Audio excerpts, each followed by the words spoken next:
There you go. They call themselves Elektrohorse, and I don't know. If I were classifying that one, I think I'd have to call it what, hip hop, EDM, gospel. Yeah, I love the gospel effect in that. I mean, it is really nice. And, really. I don't know if I'd go EDM, but I tell you what, there certainly is a lot of good R&B influence in that, and I kind of dig that. Yeah, and it's definitely dance music.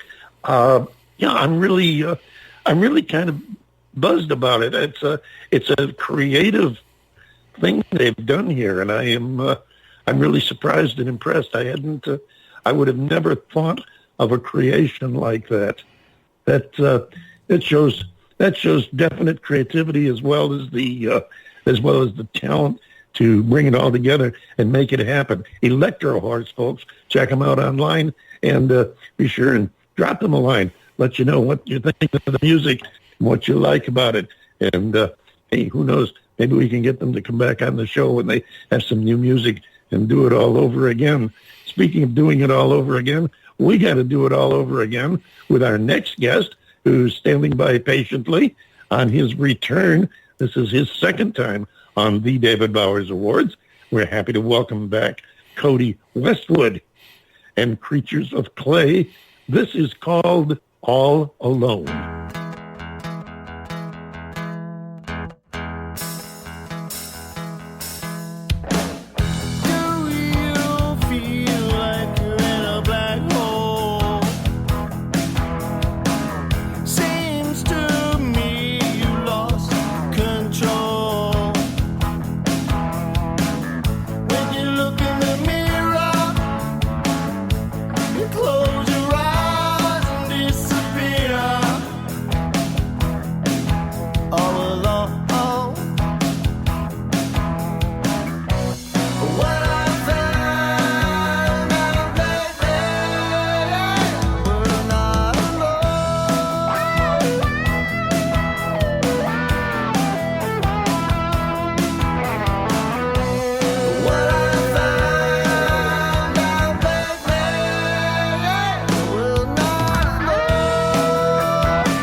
There you go. That's Codie Westwood, Creatures of Clay. Hello, Codie. How you doing? Hello. Great to be back. Great to have you back. You had a lot going on this last year. What have you been up to? Well, ever since everything happened, all that mess. So I know. I miss playing out a lot, but I haven't had any gigs. I've just had a few recording sessions, writing a lot of songs. Been learning home improvement. Well, there you go. That's a good way to make a plus out of a negative. What about any live streams? You've been doing any of them? No, I haven't got into the live stream yet. I really don't like the camera that much. So I do a bunch of video. I've been doing videos of, if you look on my Twitter account and the Facebook and all the other social media stuff, I put out a lot of different videos that I make up. So I'm a horrible film guy, but I think I'm better at music than doing the film stuff. I think, as I've mentioned on the show before, I think that this whole virus thing has really altered many industries, including the music industry. And I think, unfortunately, for those of you who are a little camera shy, I think that the live stream videos are going to be a much more major factor in getting out there in the near future. So you might want to see if you could get yourself maybe a director who could maybe do the natural thing. Let you do your thing as if you were on stage, and just have him make incredible camera shots so that it comes off like you planned it that way. That sounds fantastic. Hey, it's worth a shot. I mean, what the heck? John Bon Jovial, I know you want to get into the conversation here. Jump in. Sure. Let me take my shoes off, though, before I get into the pool, because I paid all of $3.95 for them. So, they're very expensive, very posh shoes. And I have absolutely no idea where that thought string came from. I think you should send it back there. Yeah. That old bit, Dave's not here. Well, we finally found Dave. Codie, welcome back. It's great to have you on the show again.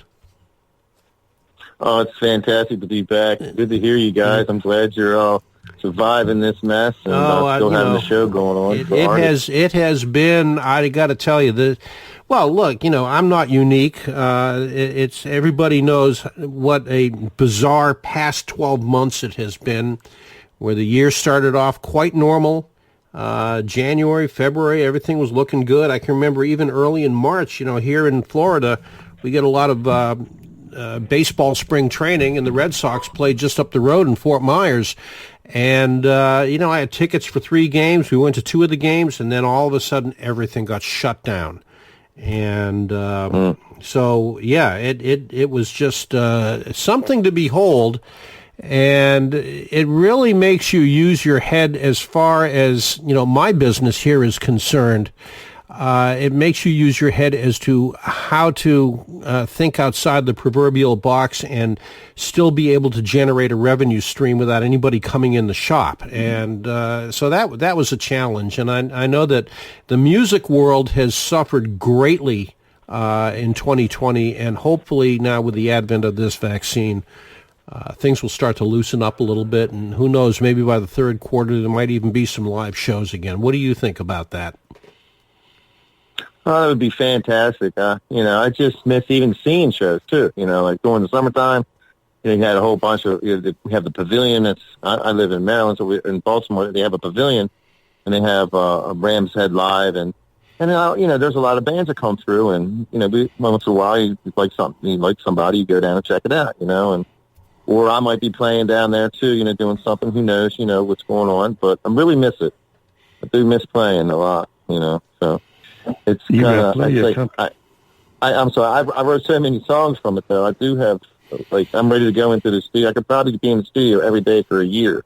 Well, maybe we should go ahead and book you right now for your next appearance when you come back with new music. That has been one commonality that we have heard throughout the year, is that being holed up like this, people have gotten all kinds of inspiration for songwriting, and some of the guests that we've had on have found themselves to be extremely prolific, far more than they ever imagined during these, the 10 months of COVID. Like, what the hell else are you going to do? Well, let's write a song. Right. I mean, it's just sitting around. It's really, so, you can only do so much.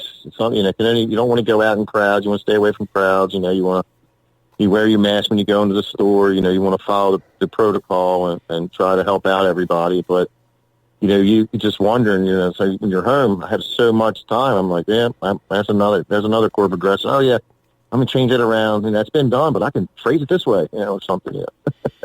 It's been fun, actually. In a way, you can take a negative, like you said, and make it a positive somehow. Do you think that this whole process of being cooped up like this has actually added to the maturation process of you being a musician? I guess you could put it that way. I mean, I see a lot of other musicians out there really struggling. People that actually were getting paid a lot. I mean, I have some other ways of making money too besides just music. But the ones that don't have that, I feel really bad for them. The singer, there's a singer for John Fogerty that follows me. I feel bad for her, because they're trying to do the live stream, through their thing too, Mm-hmm. And you can see all these musicians who try and, now it's like Spotify. I heard Spotify just knocked out, I don't know how many accounts, got rid of 7,000 or something. I forgot, something crazy.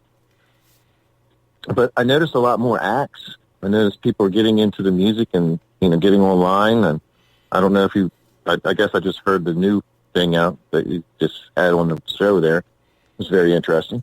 But people like that, are showing up everywhere now. I mean, there's so many acts that you can't keep up with them. This is true, and it's going to be interesting to see how that all shakes down and what we have at the end of this one, and if things get back to some semblance of normalcy. What are your plans? Are you looking to book some more shows as soon as you're able to get out there? Well, for right now, I was going to do a couple things for some friends, and they were going to have some small parties between 10 to 15 people, kind of spread out in the spring. They were talking about, and having I might be able to play at some of the wineries that we have around here that they're interested. They have they have these sections and stuff that is all spread out outside, and you can play inside. It's actually funny. You can play inside this barn, and you have all the speakers all set up, and you can play inside that, and it's pretty good pay too. So they have a lot of that going around, and that's probably what I'm going to get into. It's probably going to be me and another guy. Just got to figure out who I'm going to use right now, and just as soon as I can. I can't wait. I'll just be out there. I'll be there with the bells on. I'll probably do the first show for free. I'm so excited. Yeah. Just to get it done. Listen, talking about your creative juices and the stuff you've come up with now during this hiatus or whatever you want to call it, this album you've got here shows kind of a different sound from Creatures of Clay than we were used to in the past. What got you in that? Was this started as a result of the lockdown, or was this something you had already started working on before? The All Alone song? Yes. That you just listened to? Yeah, that was before the pandemic. I kind of was just thinking about people. It's, sometimes they feel like they're all alone, and then, there's friends, and sometimes you feel like you're in a black hole. And I guess, I was relating to a lot of my past and different things that have happened, sometimes with death and the family and stuff, and different things, and how people, look in the mirror, do you feel alone, and stuff like that,